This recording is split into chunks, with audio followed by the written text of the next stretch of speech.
Abra sua Bíblia no livro de Gênesis, capítulo 13. Então, só lembrando, nessa exposição do livro de Gênesis, nós fizemos uma exposição até o capítulo 11. O livro de Gênesis se divide em três partes. Do 1 ao 11 é chamado de proto-história, certo? É o período das origens. Depois de 12 a 36 é a origem dos patriarcas, já dando ensejo à origem da tribo de Judá, ou do povo hebreu, que seria o povo escolhido para continuar em aliança, para viver em aliança com Deus. E do 37 ao final do livro, que é 50, nós temos então a última parte do livro, que registra a história de José e como começou aquela escravidão do povo lá no Egito. Nós vamos retomar essa exposição no livro de Gênesis, se Deus quiser. Vamos até o capítulo 36, segunda parte do livro, e depois então iremos até o capítulo 50, no terceiro momento. Depois que vencemos a primeira parte, capítulo 11, o pastor Gabriel então fez a exposição de 1 João, certo? Que terminou no domingo passado. Nós vamos continuar agora na segunda parte do livro de Gênesis. Meus irmãos, se lembram que Abraão, ainda lá em Ur dos Caldeus, uma terra pagã, e possivelmente Abraão era um pagão. Irmãos, quando Abraão foi chamado, ele não era um servo de Deus, que já vivia de acordo com as leis do Senhor, porque os irmãos sabem que as pessoas, os homens de uma forma geral, eles foram se afastando de Deus. Aquela origem setita, depois de que Abel foi morto, Deus iria fazer com que viesse a semente da mulher, que pisaria a cabeça da serpente, através de Sete. E nessa origem setita, nessa linhagem setita, nós chegamos até Noé, e estamos agora com Abrão. E Abrão é dessa linhagem setita, ok? Mas Abrão mesmo sendo dessa linhagem, as pessoas se afastaram, foram se afastando de Deus e se tornaram pagãos. Lá em Ur se adorava a deusa Lua. Irmãos, possivelmente o nome Abrão, que significa pai exaltado, quer se referir a alguém que elevava sempre os olhos, olhando para as estrelas, ou seja, era um adorador dos astros, principalmente da lua, a deusa lua, que era muito adorada. Então, quando Abrão foi chamado, ele foi chamado pela soberania de Deus, ele foi chamado pela eleição de Deus, não que ele tivesse algum tipo de vantagem, não se tivesse alguma coisa que ele pudesse, de fato, oferecer ao Senhor. E Deus disse, então, olha, sai da tua terra, sai da tua parentela, né? Isso já no capítulo 12. Aliás, ele teve esse chamado de Deus para sair de Ur dos Caldeus, e no capítulo 12, então, ele ia ter essa confirmação no Senhor. E eu falei que tinha uma grande nação, e te abençoarei, e abençoarei aqueles que te abençoarem, e amaldiçoarei aqueles que te amaldiçoarem. Abraão então saiu, eles saíram de Ur dos Caldeus, e foram para Harã. Tiveram que fazer um V para chegar em Harã, que seria a cidade mais próxima de Canaã, porque no meio tinha um deserto, e não tinha como atravessar aquele deserto. Então eles fizeram um caminho enorme para poder chegar em Harã. E juntamente com Abrão foi o seu pai e seus irmãos. Lá em Harã, então, Deus confirma, e quando Abrão saiu de Harã, ele saiu já casado com a sua esposa Sarai, Era Sarai e Mijo, naquela época, não é? E também veio com ele o seu sobrinho Ló. O pai de Ló havia morrido em Harã, e Ló foi como que adotado por Abrão, ok? E ele veio então junto com Abrão para a terra de Canaã, iniciar ali as suas peregrinações. Mas a gente viu no último sermão que houve uma seca naquela região. E Abrão então, ele saiu de onde estava e foi até o Egito. Lá no Egito, de forma errada, ele falou o seguinte: olha, essa mulher, embora fosse uma senhora de 65 anos, ela ainda tinha muita beleza. Essa mulher que está comigo não é minha esposa, é minha irmã, porque ele teria ser morto. Interessante que naquela época eles prezavam muito a família, as relações conjugais. Então eles preferiam matar o homem para ficar com a mulher do que tirar a mulher do homem com o camarada vivo. Os conceitos assim, estranhos, né? Algo estranho para a nossa realidade. Então, chegando no Egito, Abrão disse que Sarai era sua irmã, e de fato, a gente vai ver mais para frente, que Sarai era meia-irmã. Então, ela era uma irmã por parte de pai, mas não por parte de mãe. Ok? E Deus, então, repreendeu lá o faraó através de algumas pragas, possivelmente infertilidade, e ficou então claro que alguma coisa havia errada ali naquilo que o faraó tinha feito de tomar Sarai. Ele soube então que Sarai era esposa de Abrão, não irmã, como ele havia dito. O faraó deu uma bronca em Abraão, chamou atenção, deu alguns bens lá para tentar, quem sabe, compensar alguma coisa, e expulsou Abrão do Egito. Abrão saiu do Egito corrido, batido, uma escolta foi levar Abrão para fora do Egito. Ele, sua esposa, seu sobrinho, servos e tudo aquilo que ele possuía. Aí nós chegamos aqui agora no capítulo 13, onde nós vamos encontrar a separação de Abrão e Ló. Separação de Abrão e Ló. Irmãos, uma separação tremendamente necessária, e nós vamos ver se Deus nos instrui com preciosas verdades através do estudo bíblico e desse texto. Então, em primeiro lugar, a primeira coisa que nós encontramos aí, nos versículos 1 a 7, é o motivo da separação. O motivo da separação. Vamos ler os versículos 1 e 2.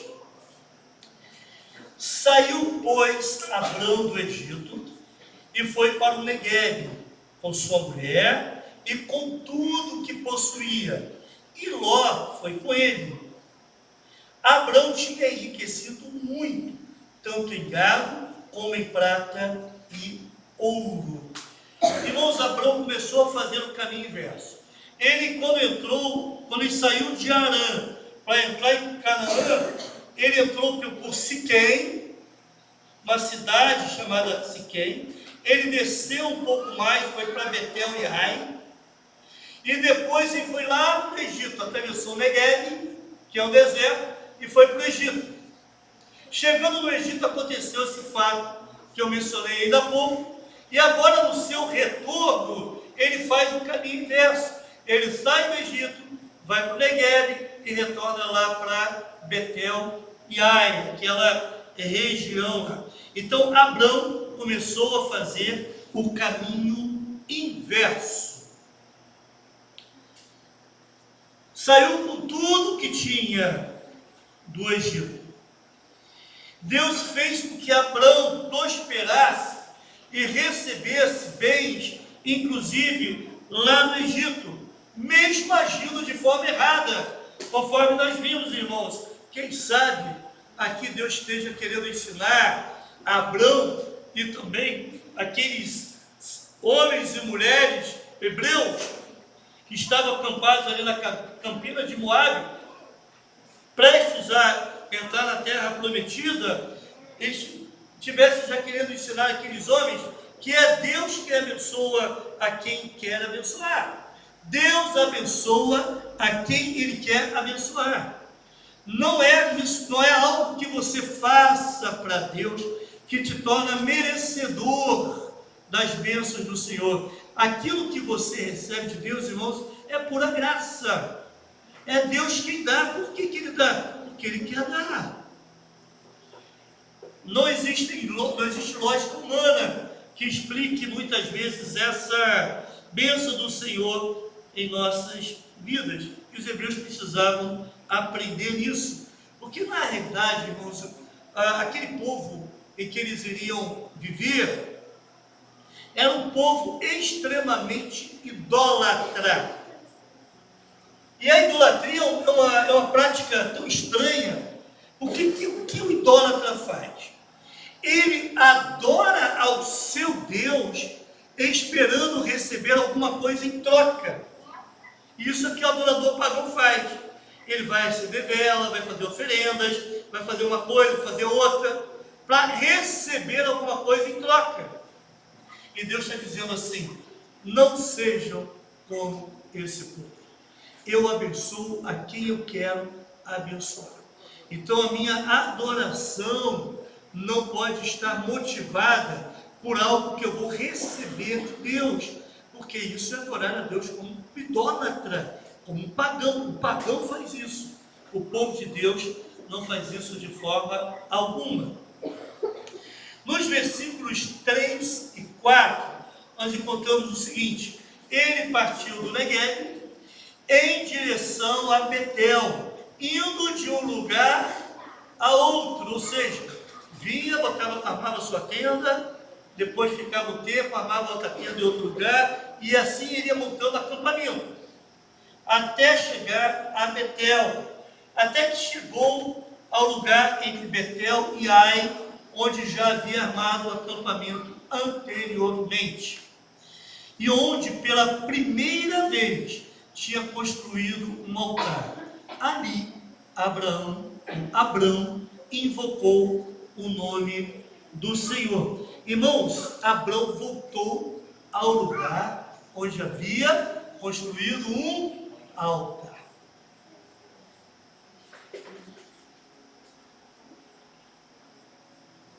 Ele voltou para adorar, né? Vem essa hora da adoração, né? Vem adorar, vem. Ele voltou para adorar. Abrão mostrou um caráter duvidoso. É impressionante como é que servos de Deus, no passado, vez ou outra mostravam algumas escorregadelas, né? Vez ou outra mostravam um coração duvidoso, vez ou outra mostravam falta de fé.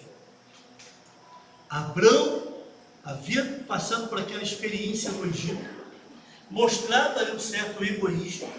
Ele não se preocupou com a segurança de Sarai, ele não se preocupou em colocar em risco a linhagem da mulher, a linhagem do filho prometido, não se preocupou com isso, e ele passou por uma experiência ruim.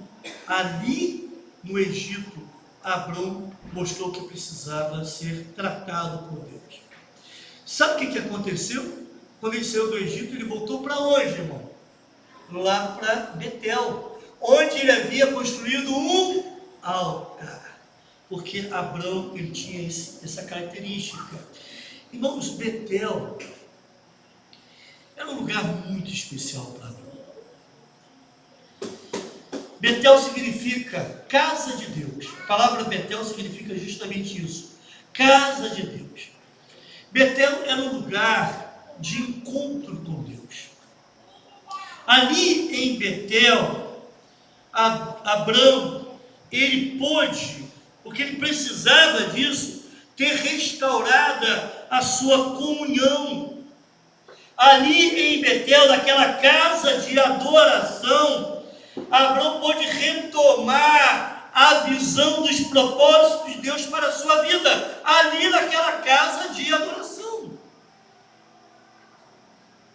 Nada melhor do que a casa de Deus para isso, lugar de adoração. Na casa de Deus, a restauração com o Senhor pode ser, a restauração da comunhão com o Senhor pode acontecer, mas também Deus pode renovar, pode fazer com que nós retomemos a visão dos propósitos de Deus. Versículos 5 a 7. Ló, que acompanhava Abrão, também possuía rebanhos e tendas, e não podiam morar os dois juntos na mesma região, porque possuíam tantos bens que a terra não podia sustentá-los. Por isso surgiu uma desavença entre os pastores dos rebanhos de Abrão e os pastores de Ló. Nessa época, os cananeus e os fariseus habitavam naquela região. Irmãos, não somente Abrão foi abençoado por Deus com riquezas, mas também Ló.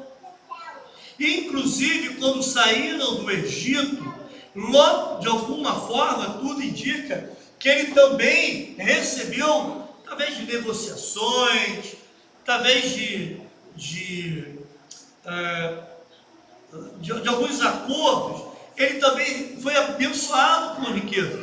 Lembrem-se que Abrão, quando saiu de Harã, quando Deus chamou Abrão, e quando ele saiu de Harã para a terra de Canaã, ele já era rico, ele já tinha servos, ele já possuía bens, ok? Ele não foi sozinho, né? Ele, Sara e Sarai e Ló atrás, né? Não foi isso. Ele já saiu lá com bastante gente acompanhando Abrão, ok? Alguns entendem que poderia ser em torno de 300 pessoas que estavam acompanhando Abrão ali, acompanharam Abrão ali, saindo de Harã para Canaã.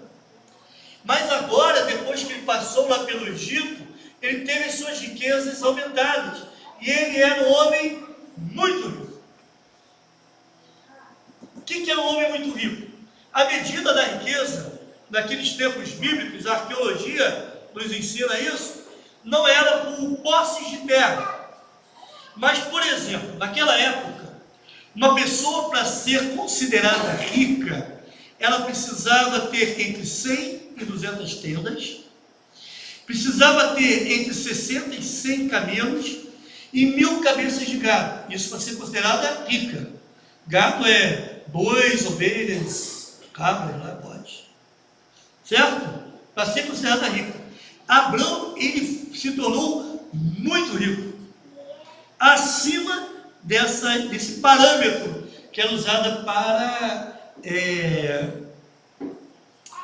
considerar uma pessoa rica. Além dele ser muito rico, também Ló foi muito rico. Ló também prosperou. E aqui nos versículos 5 a 7, nós encontramos o que motivou essa separação de Abrão e Ló. Ló, que ia com Abrão, tinha muitos rebanhos, tinha gados e tinha tendas, e a terra não podia sustentá-los. Por quê? Pensa bem, meu irmão.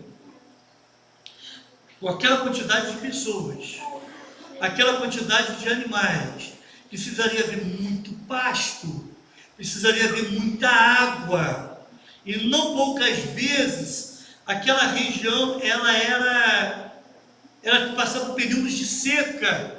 Não era uma região onde eles estavam agora, de Betel e Ai, que tinha uma abundância de pasto, que tinha uma abundância de água. Isso era um problema. Concorda comigo? Então, algumas coisas motivaram essa separação. Então, em primeiro lugar, Ló também tinha rebanhos, gados e tendas. Isso no versículo 5. Em segundo lugar, no versículo 6, diz lá que e a terra não podia sustentá-los, por esse motivo mesmo. É como se fosse uma praga. Imagina 300 pessoas vindo, muitos animais, vinha, consumia aqueles recursos da região, bebia água, os animais se alimentavam do pasto. Então era um problema, e ser abrigado naquela região, com esse tipo de circunstância, era muito difícil. Então, agora, são dois agora que tem animais, e tem tendas, e tem pessoas servindo, então a terra não podia sustentá-los. Em terceiro lugar, estava havendo contendas entre os pastores de Abrão e Ló. A primeira parte do versículo 7 diz isso. Por isso surgiu uma desavença entre os pastores de rebanhos de Abrão e os de Ló. Logicamente, se havia uma disputa pelos recursos naturais, os pastores de um rebanho iriam entrar em conflito com os pastores de outro rebanho, entendem? E eles tinham, a terra não podia suportar isso. Mas uma quarta razão que nós encontramos que motivou essa separação de Abrão e Ló está no final do versículo 7. Nessa época, os cananeus e os fariseus habitavam aquela terra. Isso aqui, alguns até entendem que alguém colocou esse pedaço aí, desse versículo, posteriormente, mas não necessariamente. Isso aqui é para reforçar o seguinte: aquela terra já era habitada. Aqueles povos, eles já tinham também bens, já tinham os seus animais, já tinham os seus, o seu gado, certo? Suas ovelhas. Então, eles precisavam de recursos. Havia uma disputa de recursos. E como aquela terra já era habitada, então isso acabou se agravando. Essa é a ênfase que Moisés quer trazer agora, nesse instante. Mas, uma segunda ideia que esse texto também vai nos trazer é a decisão de Abraão de que eles deveriam se separar. A decisão de Abraão de que eles deveriam se separar. Olha comigo o versículo 8, por favor. Então Abrão disse a Ló: não haja desavença entre mim e você, ou entre seus pastores e os meus, afinal somos irmãos. Em algumas versões, em outras versões, por exemplo, a Revista Corrigida, diz assim: afinal nós somos parentes chegados, que eu gosto mais. Nós somos parentes chegados. A reação de Abrão, então, para resolver essa querela, né, essa desavença entre os pastores de rebanhos, entre as duas famílias e os servos, é uma reação muito interessante, irmãos. É uma reação de um Abrão diferente daquele Abrão lá do Egito. Deus tratou o coração de Abrão lá no Egito e também em Betel, devido ao tempo de adoração.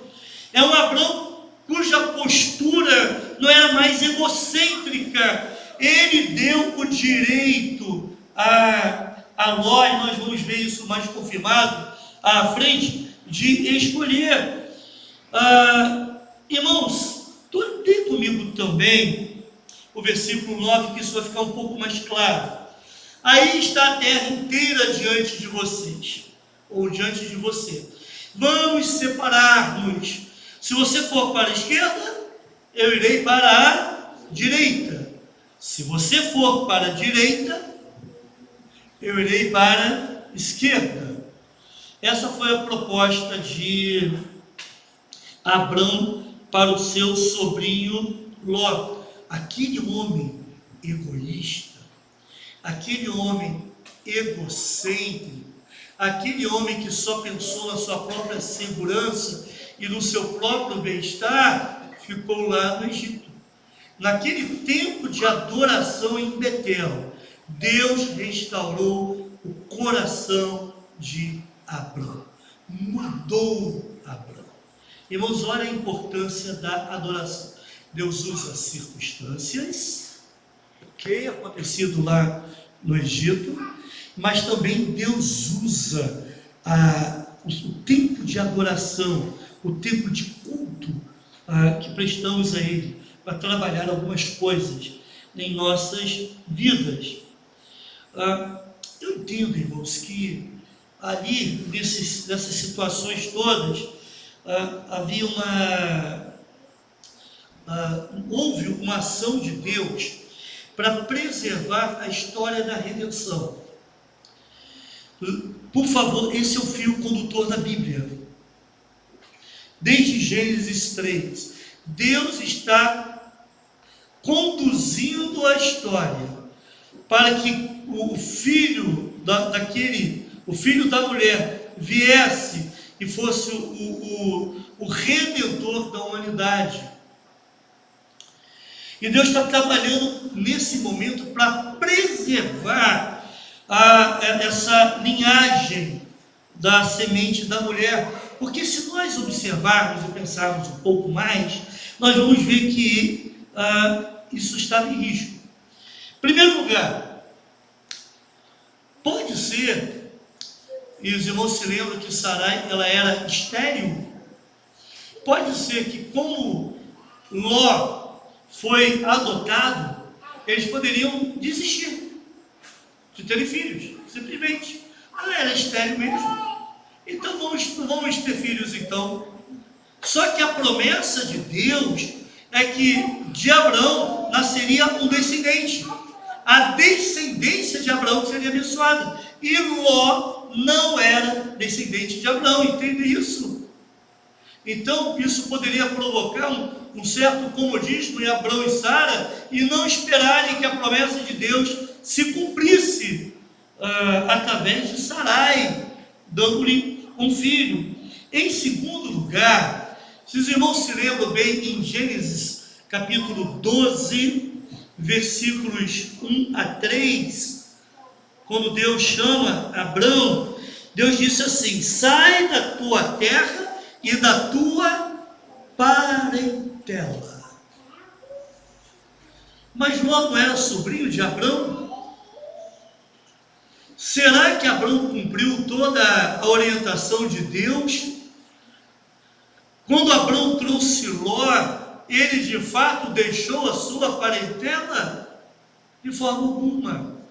Deus então, na sua soberana vontade, ele criou meios para que isso acontecesse, porque de uma certa forma a presença de Ló se tornou uma barreira, um impedimento, um entrave para o cumprimento pleno da promessa do Senhor na vida de Abrão. Então a linhagem da mulher estava sendo ameaçada aqui, e essas circunstâncias vieram por ação divina, por providência de Deus, para que o propósito de Deus se cumprisse, para que de fato aquele que viria ser o redentor da humanidade pudesse vir dessa linhagem santa que Deus vem trazendo desde Sete, um setita. Jesus era um setita. Outra coisa que eu acho importante também dizer aqui, naquela história toda que aconteceu lá no Egito, possivelmente Abraão saiu com uma reputação manchada. E agora, quando ele chega para o seu sobrinho Ló e propõe que Ló faça a escolha, ele está abrindo mão do seu direito para que Ló, uma pessoa mais nova, fizesse essa escolha. Estão entendendo, irmãos? Eu acredito que, de fato, aqui, nesse momento, a integridade e a reputação de Abrão foram restauradas aos olhos dos servos. Porque Abrão foi escorraçado do Egito, numa situação vergonhosa, e aos olhos dos servos, não é difícil nós entendermos que eles passaram a olhar para Abrão com olhos de reprovação. E agora, quando Abrão resolve então abrir mão do seu direito de fazer a escolha primeiro, Deus restaura, resgata essa integridade e essa reputação de Abrão. Por que Abrão faz isso, irmãos? Por que ele abre mão de escolher primeiro? Não era a terra que enchia o coração de Abrão, mas a comunhão com Deus que fazia isso. Não era a terra que enchia o coração de Abrão, mas a comunhão com Deus. Mais importante do que a terra era fazer aquilo que Deus deseja, era fazer aquilo que agrada ao Senhor. Ao fazer essa proposta que nós vemos no versículo 9, a Ló, Abraão mostrou o amor pela paz. Abraão mostrou disposição de sacrificar os seus interesses, e a Bíblia louva essa atitude. Se você se lembra bem, lá no Salmo 133, o Salmo diz lá, quão bom e quão maravilhoso é que os irmãos vivam em união. Deus preza pela união, e nós precisamos ser colaboradores de Deus nesse sentido, para que haja união. Outra coisa, Deus ama a paz. Bem-aventurados pacificadores, porque eles serão chamados filhos de Deus. Mateus capítulo 5, versículo 9. Paulo, mais tarde, vai dizer a respeito de Deus e vai usar o seguinte nome para Deus: o Deus de paz. Porque Deus gosta da paz, e Deus se alegra quando os seus filhos entendem a importância e prezam e trabalham em prol da paz. Em Filipenses capítulo 2, nós vamos encontrar Paulo dizendo: nada seja feito por contenda ou por vanglória, mas por humildade. Cada um considere os outros superiores a si mesmo. Meu irmão, se você considera o seu irmão em Cristo, está sentado aí com você, convivendo contigo, superior a si mesmo, você sempre vai querer o melhor para ele. Então não vai ser qualquer coisa que vai roubar a paz da igreja. Irmão, eu estou convencido de que a unidade da igreja é algo pelo qual nós precisamos lutar. A unidade da igreja é algo pelo qual nós precisamos lutar. Uma das coisas que leva uma igreja a não ter unidade é a presença de crentes não convertidos, membros da igreja não convertidos, que qualquer coisa criam encrenca. Então, meu irmão, se você não crê aqui, você tem que bater um papo com Deus. Fala: eu sou convertido mesmo? Porque aonde eu estou, se eu sempre estou provocando algum tipo de discórdia, de desavença, peraí, você não é filho de Deus, não. Mateus 5,9 vai dizer isso, não é? Cuidado, isso não está correto. Essa não é atitude de crente. A unidade da igreja era tremendamente importante, porque era um reflexo no mundo da unidade da Trindade. Por isso que era tremendamente importante. Então, aquele nosso inimigo, que eu não vou dizer o nome, para não fazer propaganda de graça, não é? Ele vai querer sempre instigar a igreja ou instigar as pessoas para que tenham algum tipo de desavença. Mas se eu entendo, porque eu tive um tempo de adoração com Deus, eu aprendi com os meus erros, se eu entendo que Deus me restaurou, se eu entendo que eu posso e devo abrir mãos dos meus interesses em benefício do outro, pronto, não vai ter briga, vai ter briga? Alguém vai querer mais, alguém vai se sentir ultrajado, alguém vai se sentir desmerecido? Eu acredito que não seja dessa forma. No terceiro bloco, que nós encontramos também nesse texto, irmãos, é a escolha de Ló, que vai dos versículos 10 até o versículo 13. Olha comigo o versículo 10 também. Olhou, essa palavra é muito interessante, então Ló, e viu todo o vale do Jordão, todo ele bem irrigado até Zoar. Era como o jardim do Senhor, como a terra do Egito. Isto se deu, aí vem uma inclusão aqui, né? Chamado de inclusivo isso.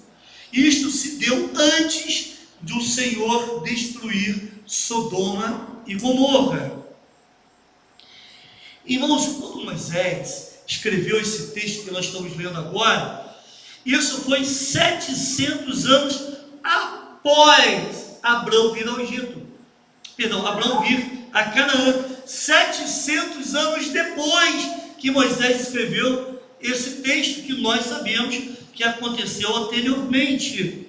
Aquela devastação de Sodoma e Gomorra já havia acontecido, conforme nós vamos ver no capítulo 19.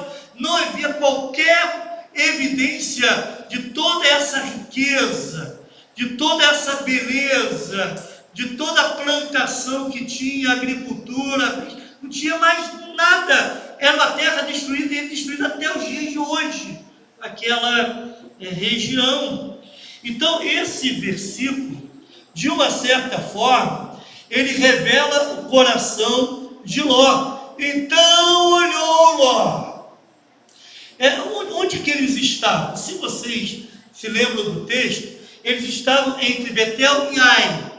Entre Betel e Ai é uma elevação, um morro alto, e lá em cima tem um platô gigantesco. Lá do alto você consegue ver quase toda a Palestina. E lá do alto, Ló olhou para aquela região lá de Sodoma e Gomorra. Epa, é para lá que eu quero ir, já que me deu a possibilidade, meu tio, gente boa, falou que eu posso escolher primeiro, é lá para lá que eu vou, né? É para lá que é mais interessante. Olha que terra maravilhosa, tem muita água, e o problema aqui é falta d'água. Tem muito pasto, e o problema aqui é falta de pasto. Eu vou para lá. Mas ele não levou em conta uma informação muito importante que nós vamos encontrar depois. E era toda irrigada, até essa cidade chamada Zoar.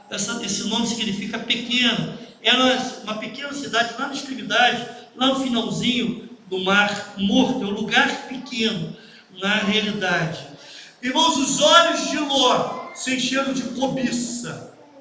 Os olhos de Ló brilharam. Pura aparência. Porque aquele lugar não ia durar muito tempo, antes do Senhor destruir Sodoma e Gomorra. Sabe quando você é guiado por vista? Né?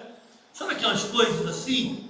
Não, olha, eu vou escolher, cara, mas eu vou escolher aquilo que enche os meus olhos, aquilo que satisfaz o meu coração, né? Principalmente os jovenzinhos e as jovenzinhas, né? Que ainda estão nesse período de arrumar namorado, arrumar namorada. Então vou procurar aquela pessoa, né? Que tem que ser, né, pastor? Será? Será que esse critério que nós devemos usar para fazer as nossas escolhas, aquilo que nós vemos, sem levar em consideração outras questões. Ah, olha, pastor, eu recebi uma proposta de emprego, eu vou ganhar o dobro. Gente, quem não quer isso? Mas como é que é lá, meu irmão? Olha, o problema é que as pessoas são incrédulas. As pessoas não querem saber de Deus. As pessoas têm práticas erradas. As pessoas têm um palavreado errado. Têm costumes errados. Gente, isso é lugar de crente. Isso é lugar para você se meter. Se você tem possibilidade de escolher, meu irmão, não escolha. Não vá. Não escolha pela aparência. Mas foi isso que aconteceu. Aqui está revelando o coração de Ló. Por favor, não jogue pedra em Ló, não, porque eu e você não somos muito diferentes, não. E esse mesmo Ló, mais na frente, Jesus vai chamar Ló de o justo Ló. O justo Ló. O que aconteceu com Ló, o que aconteceu com Abraão, é o que acontece comigo e com você de vez em quando. De vez em quando a gente dá umas escorregadelas, e de vez em quando a gente faz escolhas erradas, faz coisas que não agradam a Deus. Mas isso não vai nos tornar merecedores da ira de Deus, porque somos salvos pela graça.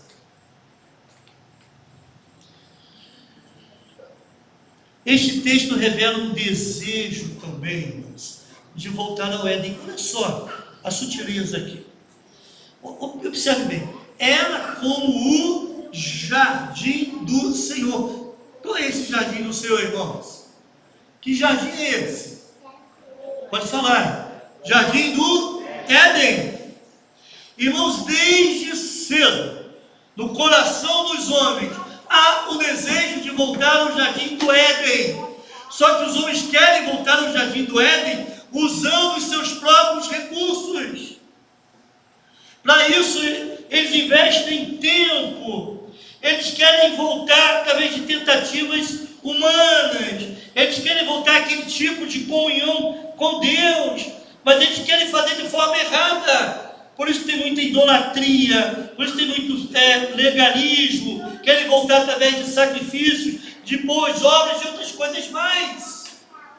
Mas essa não é a forma de nós voltarmos para esse lugar. Nada disso é garantia, pode nos trazer esse retorno. Somente Jesus, a prometida semente da mulher, é o caminho de volta ao Éden. Eu sou o caminho, somente através de Cristo. E a outra referência interessante, que serviu para Moisés explicar para aquele povo, que aquele povo estava vindo do Egito e entendia isso, não é? Ele disse, como a terra do Egito. No jardim do Éden nós tínhamos 4 rios que banhavam o jardim do Éden. Lá no Egito tinha aquele famoso rio Nilo, que fazia com que aquela terra fosse muito fértil.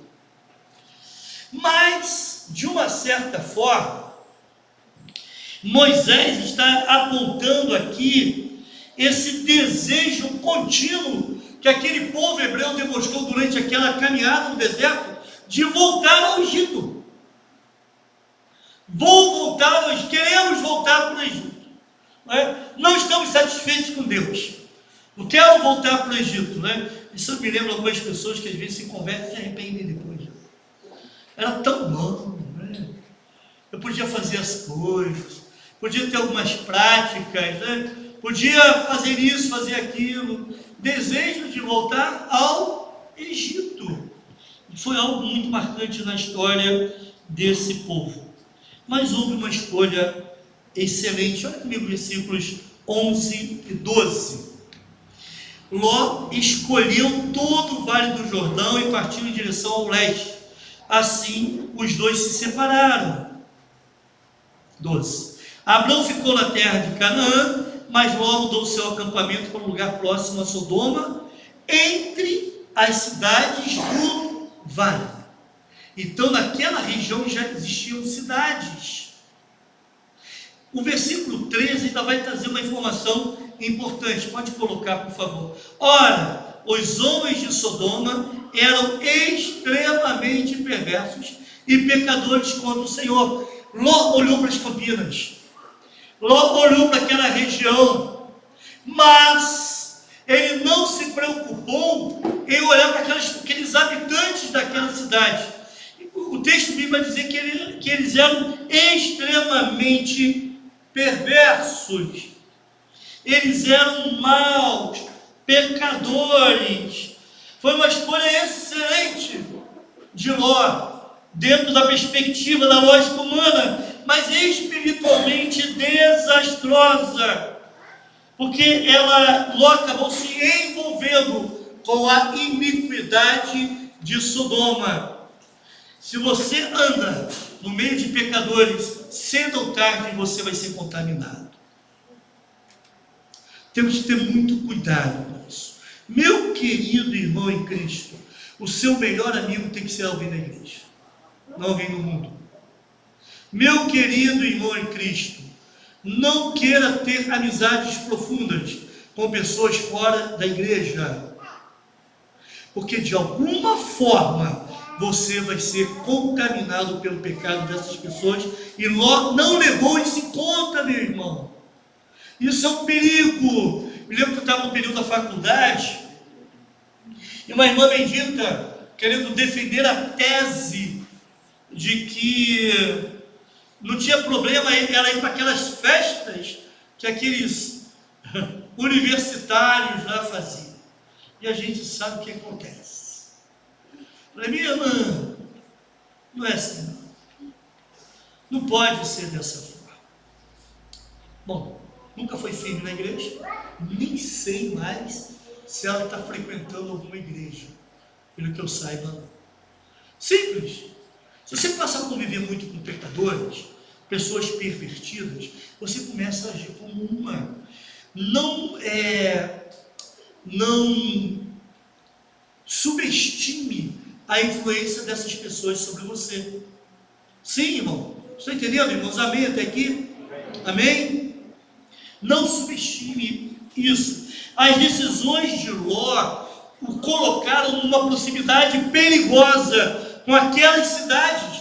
Irmãos, hoje, Sodoma e Gomorra, esses nomes significam tudo que tem a ver com perversidade, tudo que tem a ver com iniquidade desenfreada. Sodoma e Gomorra. Se você quer usar de sinônimo para algo pervertido, algo extremamente iníquo, pronto, Sodoma e Gomorra. Assim era aquela cidade onde nós sabemos, onde havia uniões, homossexuais, não uniões, mas práticas homossexuais, pessoas, e coisas piores até do que isso. Essa era a realidade de Sodoma e Gomorra. E Moisés está trazendo um certo alerta. Olha, quando vocês entrarem em Canaã e vocês forem conquistar aquelas nações e conviverem com eles, vocês vão encontrar pessoas desse naipe, pessoas desse tipo. Então não se envolva com elas, não casem com elas, não façam negócios com elas, mantenham separação delas, não se envolvam de forma alguma, não se envolvam com essas pessoas. E o versículo 13 então antecipa, no final do versículo 10, antecipa a destruição de Sodoma e Gomorra. Interessante que no final desse capítulo nós vamos encontrar Deus renovando e até ampliando a sua promessa, isso dos versículos 14 a 18. Leia comigo o versículo 14. Disse o Senhor a Abrão, depois que Ló separou-se dele: de onde você está, olhe para o norte. Irmãos, lembra que lá no início que eu falei, Ló levantou os seus olhos. Agora Deus está dizendo: Abrão, olhe. Quem está levantando os olhos de Abrão agora é Deus. Ló levantou os seus olhos e viu aquilo que lhe agradava e tomou decisão errada. Deus está levantando agora os olhos para Abraão e dizendo: olha, está vendo isso tudo aqui? De onde você está? Olhe para o norte, para o sul, para o leste e para o oeste. Versículo 15: toda a terra que você está vendo, darei a você e a sua descendência para sempre. Deus está dizendo: olha, eu estou levantando a sua cabeça. Você vai olhar porque eu estou direcionando o seu olhar. Toda essa terra, tudo isso que você está vendo aqui no alto, uma montanha elevada no platô dessa montanha, tudo isso que você está vendo, eu vou te dar a você e dar também a sua descendência. Eu vou te dar todas essas coisas. Mas isso aconteceu de acordo com o texto após a partida de Ló. Havia um impeditivo, Ló precisava sair, irmãos. Primeiro a partida de Ló. E a gente já viu isso, né?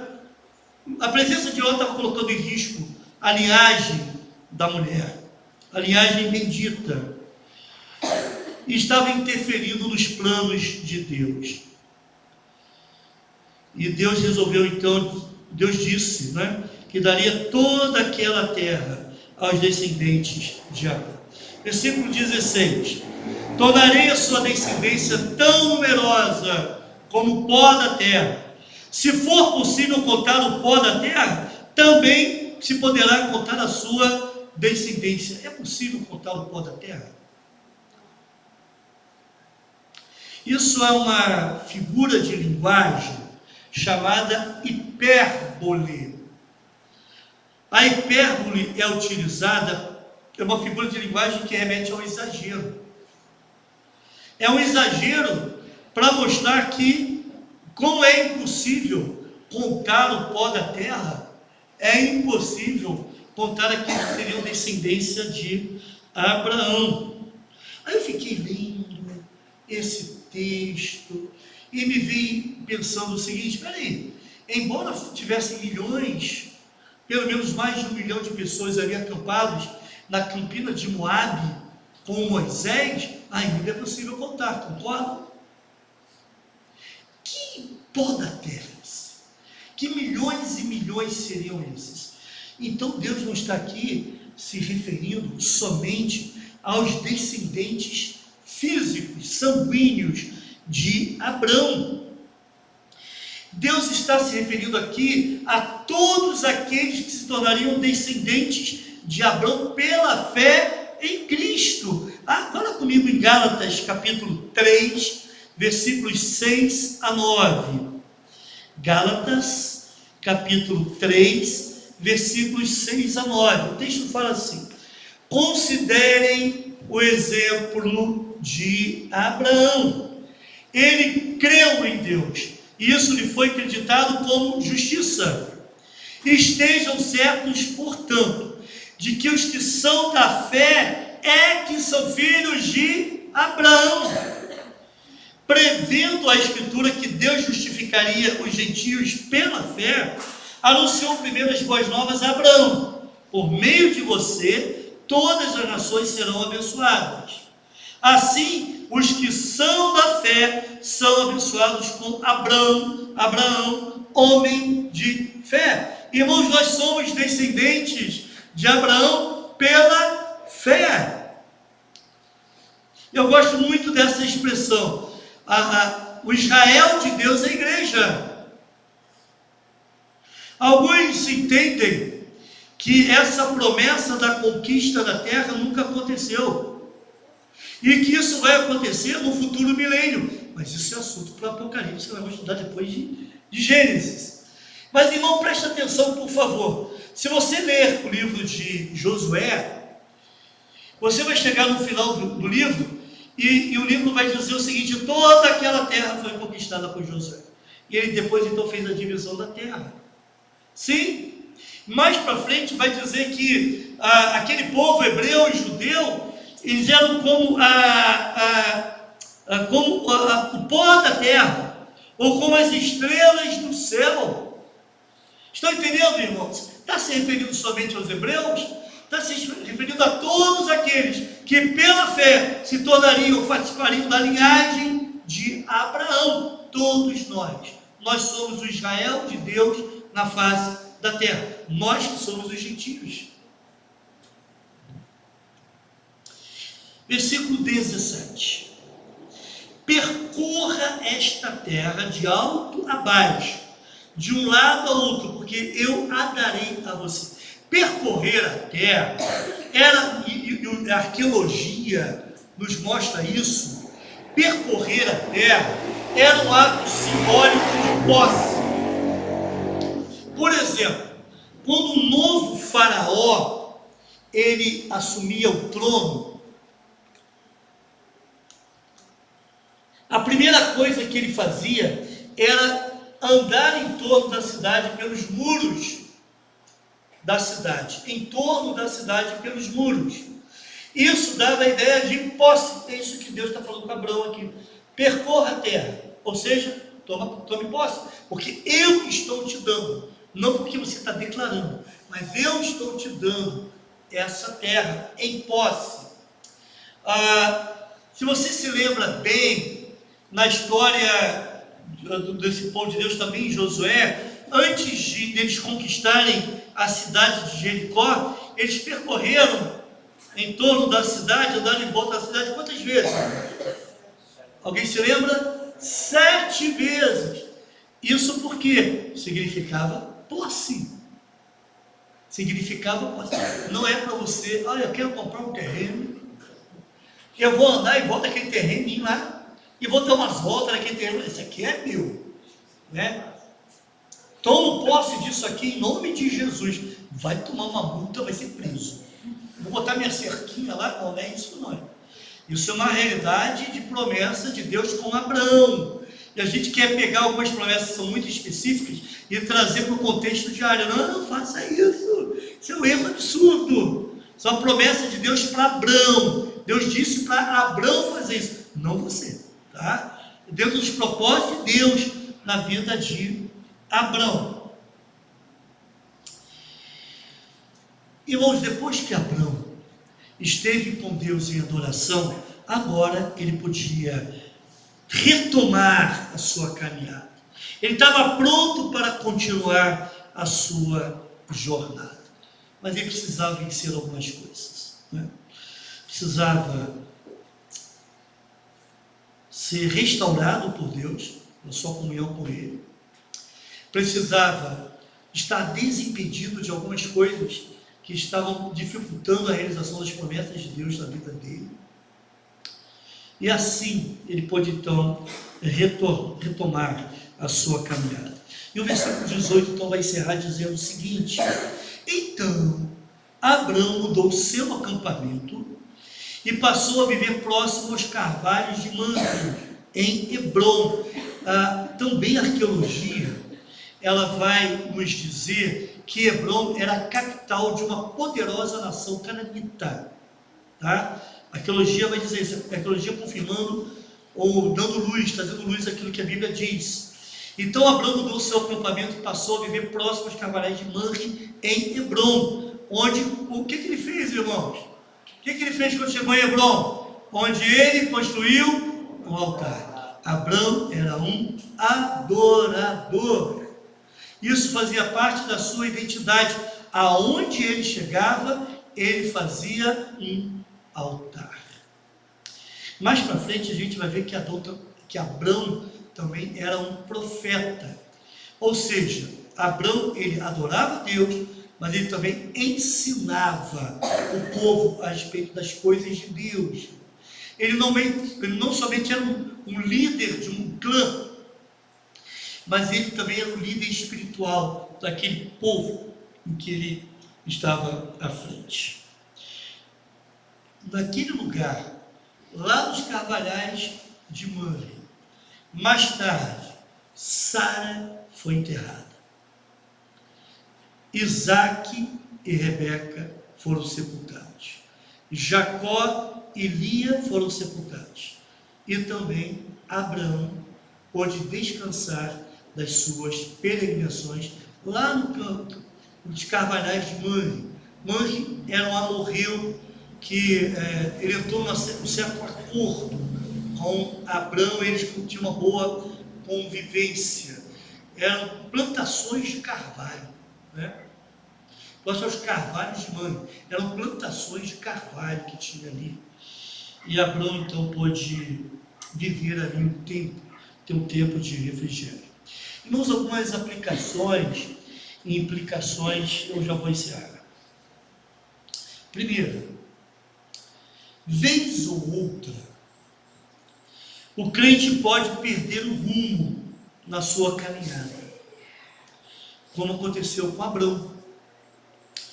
Mas nada como estar na casa de Deus, para que a reconciliação com Ele seja feita e a restauração espiritual aos propósitos divinos ocorram. Nada como estar na casa de Deus. Infelizmente muitos agem o contrário. Infelizmente muitos decidem se afastar de Deus, abandonar a casa de Deus, abandonar o culto a Deus, abandonar a igreja.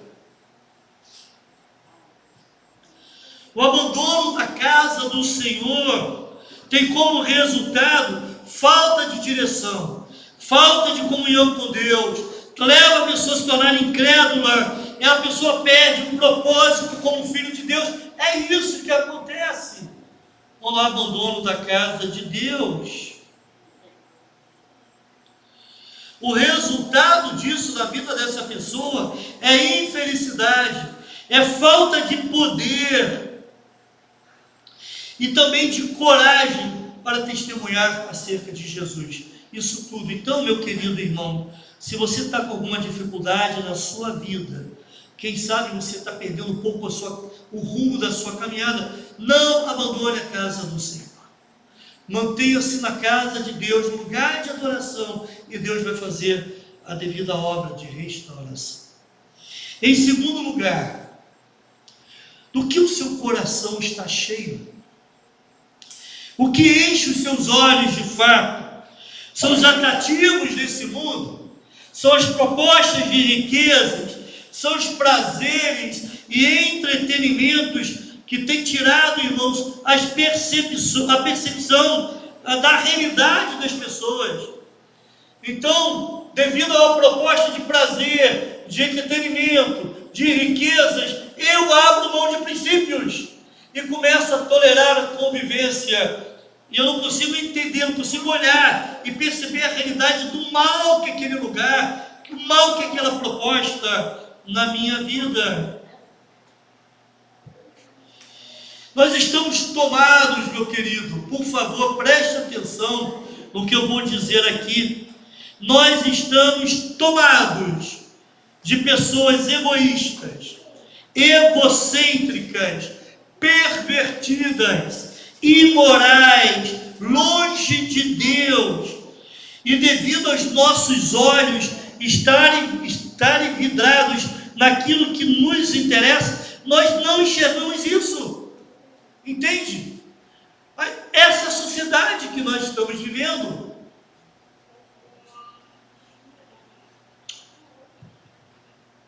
Porém, essa história continua. A humanidade, irmãos, tem pagado um alto preço por se distanciar de Deus. Também a nível individual, devido a esses atrativos do mundo que nós damos muita atenção, o ser humano está se perdendo. Ele está sendo tomado de desespero, ele está sendo tomado de culpa. Mas através da fé em Cristo, a pessoa pode se reconciliar com Deus e passar a experimentar o perdão de Cristo na sua vida e passar a ter certeza do controle de Deus na sua vida. Mas precisa crer em Cristo como seu Salvador, aquele que te coloca de novo reconciliado com Deus. Então, meu querido irmão em Cristo, ou não, que esteja aqui presente, você precisa avaliar como é que está o seu relacionamento com Deus. Eu tenho estado em comunhão com o Senhor, o meu relacionamento com Deus tem sido um relacionamento de intimidade, um relacionamento de confiança, um relacionamento de entendimento dos propósitos dele e desejo de andar conforme o desejo dele para mim, ou então eu tenho me sentido mais atraído pelas coisas dessa vida. Em terceiro e último lugar, irmãos, lembram-se que Abraão, Deus levantou os olhos de Abraão para que Abraão visse a terra. Até então ele não tinha dito qual era a extensão da terra. Está vendo isso tudo, Abraão? Que você está vendo? Isso eu vou dar para você. Deus também disse: olha, a sua descendência vai ser inumerável, ou seja, ninguém pode contar como o pó da terra. Irmãos, Deus sempre cumpre as suas promessas. E várias passagens bíblicas em Reis, em Neemias, vão dizer justamente isso: Deus cumprindo essas promessas na vida de Abraão. Deus sempre cumpre as suas promessas, mesmo quando elas parecem impossíveis. Quando Deus disse a Abraão: olha, eu vou aumentar a sua descendência e ela vai se tornar inumerável, Abraão, ele tinha 75 anos e não tinha filhos. 75 anos. Alguém vai dizer: mas como assim, pastor? Como é que Abraão com 75 anos vai ter filho? É uma coisa meio complicada, né? Eu acho. E Sarai, além de já ser uma senhora idosa, ela é estéril ainda. Mas Deus prometeu, irmãos. E se Deus prometeu, Ele cumpre. Eu me lembro de uma história que o pastor Spurgeon conta, de um outro pastor, que ele foi visitar uma senhora já de idade e estava acamada. Então, enquanto ele estava lá conversando com aquela senhora, ele pegou aquela Bíblia dela já usada, carcomida pelo uso, né? Aquelas folhas vão ficando meio amareladas devido ao manuseio da Bíblia. E quando ele pegou o texto, ele percebeu em cima de vários versículos P's, P, vários P's. E esse pastor então perguntou àquela senhora: minha irmã, o que são esses P's aí, minha irmã? Aí ela disse: pastor, isso quer dizer precioso. Eu achei esse texto muito precioso para a minha vida, para a minha alma, em mais de uma ocasião. Então ela colocava um pezinho em cima do texto. E tinha vários pés lá. Aí o pastor continuou manuseando, mexendo na Bíblia daquela senhora, e ele encontrou à margem daquelas Bíblias vários T's e A's. T e A. Mas vários, naquela Bíblia, à margem da Bíblia. E ele perguntou: e o que significam essas letras, minha boa senhora, minha querida irmã? O que esses T's e esses A's da sua Bíblia, o que eles significam? E ela então disse: elas significam testado e aprovado. Testado e aprovado. Pois eu testei essa promessa em meio ao meu grande sofrimento, e ela foi aprovada como verdadeira. Eu coloquei essa anotação, se a senhora disse, perto dela, para que da próxima vez, quando eu estivesse em lutas, eu pudesse ter certeza de que essa promessa ainda é verdadeira. E a Bíblia dela, e a nossa Bíblia também, de uma certa forma, tem um monte de T's e A's, testado e aprovado. Que você e eu, amado irmão, estejamos entre aqueles que testaram e aprovaram esse livro maravilhoso, precioso para nós. Amém? Que Deus nos abençoe. Quero convidar os irmãos do ministério que já estejam aqui apostos. Nós vamos orar, encerrando o nosso tempo de culto.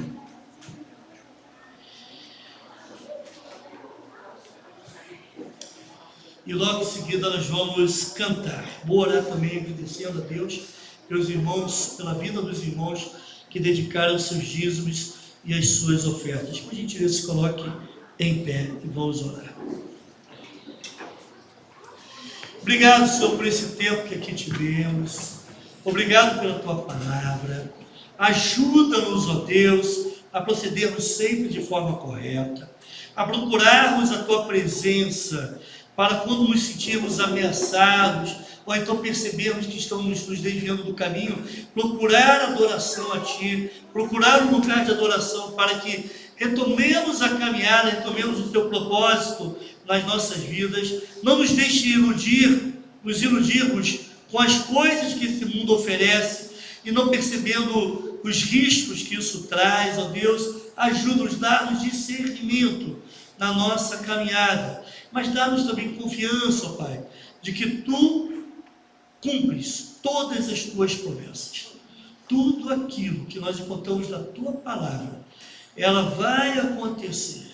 Muitas das promessas aconteceram no passado, mas existem promessas que nos guardam e nos trazem segurança na nossa caminhada enquanto aqui nessa terra, e promessas que vão se realizar na volta de Jesus. Nós cremos em Ti, e venha, por favor, ó Deus, trazer essa coragem e essa determinação, esse desejo de andarmos, de buscarmos sempre andarmos na Tua presença. Em nome de Jesus, quero também Te agradecer, ó Pai, por aqueles irmãos que dedicaram os seus dízimos e as suas ofertas. Que a Tua bênção, a Tua provisão esteja sobre a vida de cada um. Em nome de Jesus, amém.